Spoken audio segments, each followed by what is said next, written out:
बिस्मिल्लाहिर्रहमानिर्रहीम। अस्सलाम वालेकुम। आज का topic defamation. What is defamation. तो वीडियो की तरफ जाने से पहले हमारे चैनल कानून बोलता है को ज़रूर सब्सक्राइब कर लें और बेल के बटन पर क्लिक कर दें।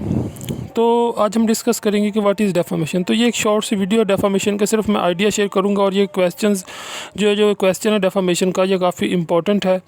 और ये जो क्वेश्चन है, तो इस क्वेश्चन का मतलब क्या है, इस जो डेफामेशन एज अ लॉयर आपको कहाँ तक इसका पता होना चाहिए। तो डेफामेशन एक बहुत ही हसास किस्म का टॉपिक है। इंसान को जब यानी कि इसके ख़िलाफ़ कोई भी ऐसी स्टेटमेंट, डेफामेटरी स्टेटमेंट एक लफ्ज़ आपने सुना होगा, तो इसमें यह आ जाता है कि एक इंसान है, उसको एक मिसाल है कि उसने वो काम नहीं किया। तो डेफामेटरी स्टेटमेंट में थोड़ा सा एक इस तरह की बात आ जाती है कि किसी इंसान पर वो चीज़ थोपना या वो इल्ज़ाम लगाना कि जो उसने नहीं किया।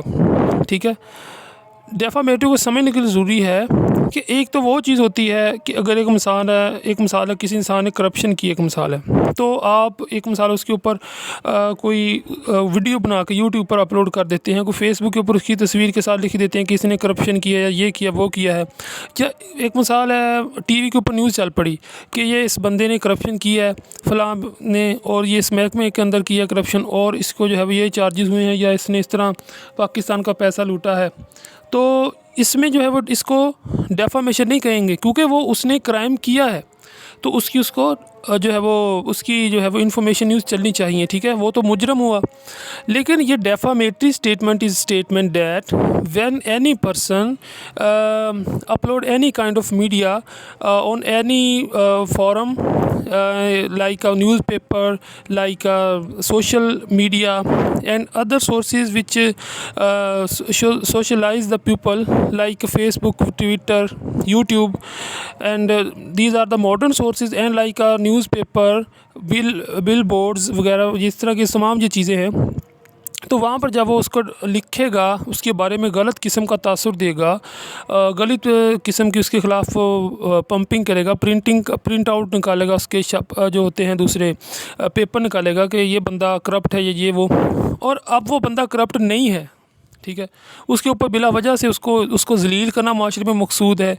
उसने अगर वो काम किया ही नहीं है, वो साबित ही नहीं हुआ है अभी, तो उसके बारे में इस तरह, तो ये डेफामेटरी स्टेटमेंट के अंडर आता है। और डेफामेटरी स्टेटमेंट को समझने के लिए जो है ये चीज़ें समझना ज़रूरी हैं। और ये मैंने अभी सिर्फ इसका इंट्रोडक्शन करवाया है, और मैं इसके ऊपर जो है वो एक पूरा एक असाइनमेंट की शक्ल में इसी चैनल के ऊपर, कानून बोलता के ऊपर अपलोड किया जाएगा। हमारे मुल्क में डेफामेटरी स्टेटमेंट इतनी ज़्यादा लागू नहीं है, इम्प्लीमेंटेशन इसकी नहीं है। ये टॉर्ट के अंदर भी आ जाता है, और ये दूसरे कवानीन के भी इसके अंदर थोड़े बहुत शामिल हैं। बेसिकली ये टॉर्ट है। ठीक है, और ये डेफामेटरी स्टेटमेंट जो है हमारे माशरे में भी इतनी आम नहीं है, लेकिन ये जो तरक्की याफ्ता ममालिक हैं उनके अंदर ये डेफामेटरी स्टेटमेंट अगर वो कर दे तो उसको लेने के देने पड़ जाते हैं, और ये बहुत अहम किस्म का टॉपिक है। इसके ऊपर पाकिस्तान में इम्प्लीमेंटेशन होनी चाहिए। Thanks for watching. देखते रहिए कानून बोलता है।